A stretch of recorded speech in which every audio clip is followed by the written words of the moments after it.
everybody. I want you to do something with me really quick. I want you to all think in your head. Remember the time, because I know every single one of you in here have done this, when you're procrastinating doing homework. And you're procrastinating by listening to music on YouTube.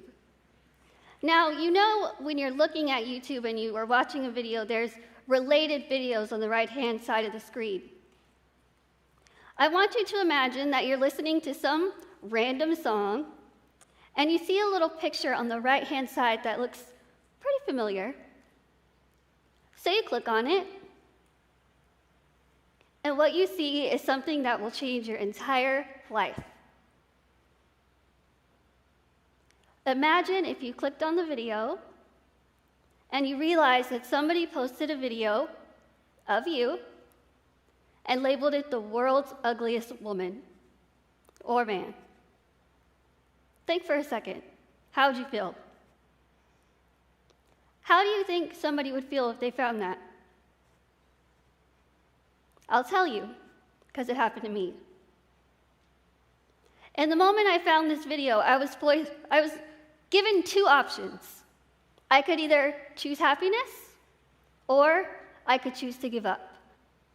Now, being in this situation isn't something that's new to me, because I was born with a very, very rare syndrome.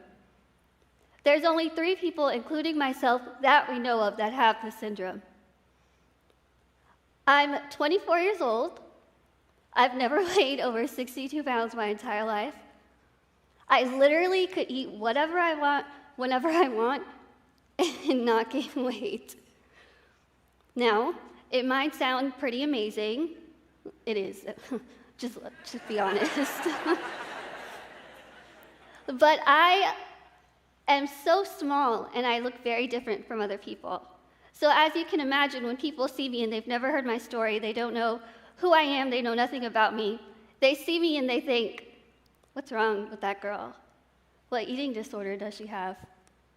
Why is she so skinny? From the second I was born, the doctors prepared my parents to expect absolutely nothing out of me.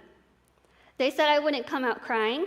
They said I would never talk, I would never walk, I would never crawl. I would literally accomplish nothing in my life. And my parents said, you know what? We're going to take her home, we're going to love her, and we're going to raise her as best as we can.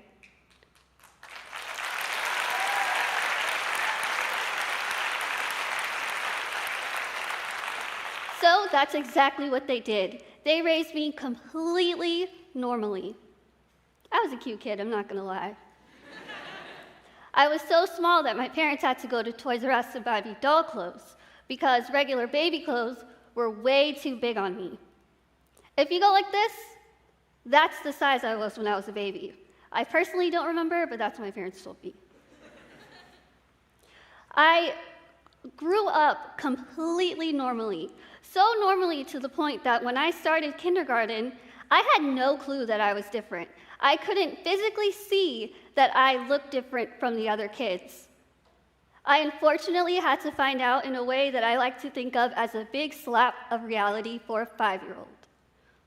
I'm sure you guys know the feeling the night before the first day of school and you're super excited.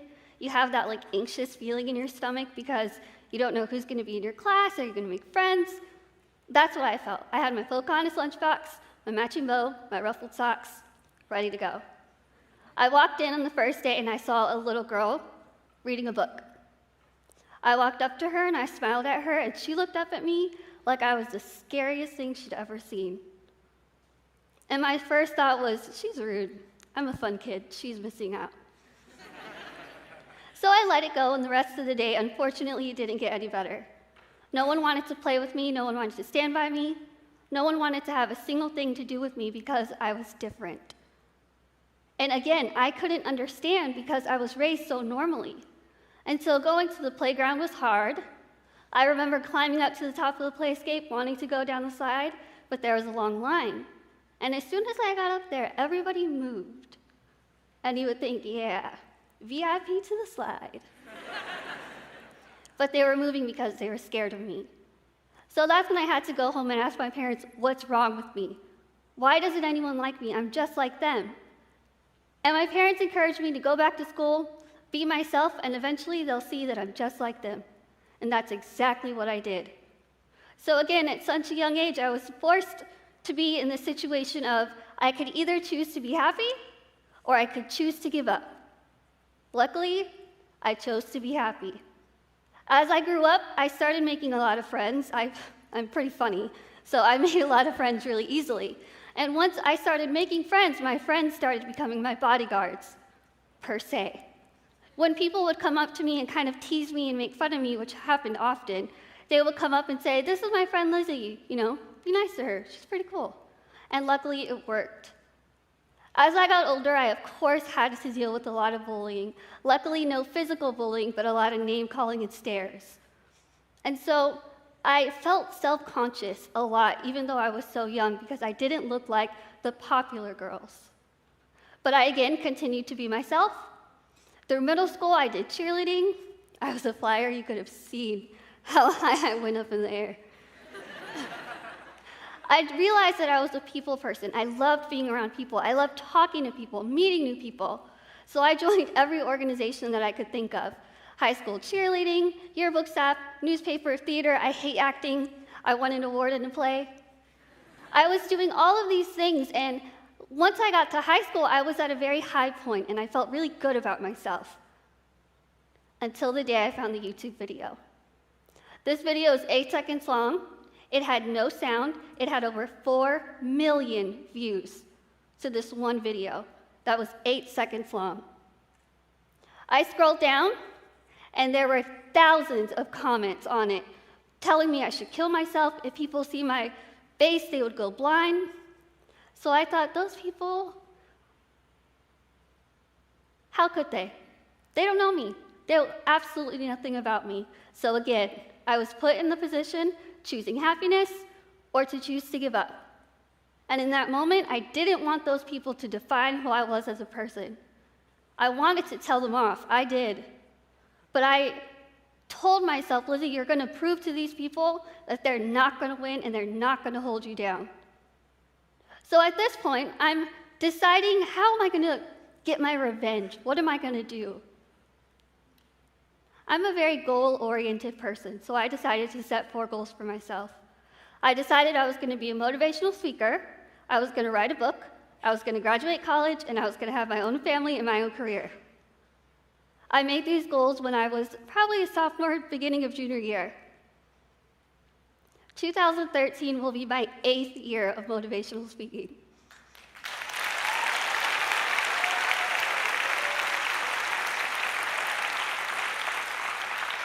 I told myself I wanted to write a book. I never thought I'd be like on Harry Potter, Twilight level, but I knew I wanted to write a book. My first year of college, I published my first book called Lizzie Beautiful in English and Spanish.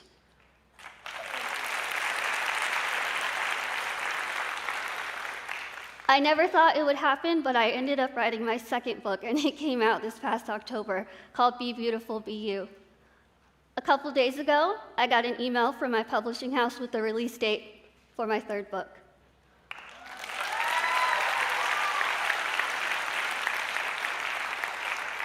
I told myself I wanted to graduate college, and this May I will be getting my degree from Texas State University. My 4th goal is to have my own family and my own career. The family part, down the line. I'm only 24. The career part, I feel like I've gotten a good jump on it. And so now I'm faced with, what's next? What am I going to do? One of the biggest motivations for me to accomplish all those things was that YouTube video. Every time I was sad, every time I doubted myself, you may think this sounds kind of crazy and you're thinking, why? I would go back to that video and I would look at every comment, every hateful comment, and it was fuel to my fire to keep going. Every nasty comment made me want to work even harder. Even harder.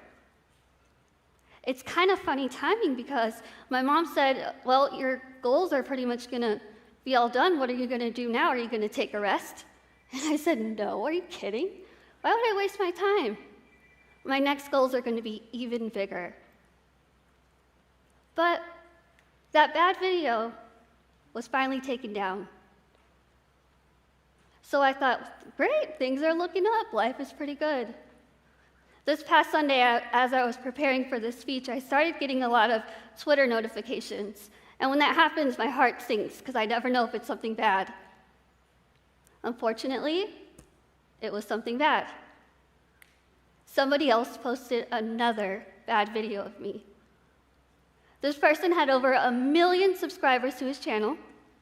He Googled my name in his video, had horrifying music playing when the search came up, and all of his subscribers started Googling me and sending me really hateful things. My dad's always told us you could have your one good cry, and then you have to pick your chin up, smile, and move on to the positive. I had my one good cry, I smiled, and I said, what great accomplishment is this video going to lead to?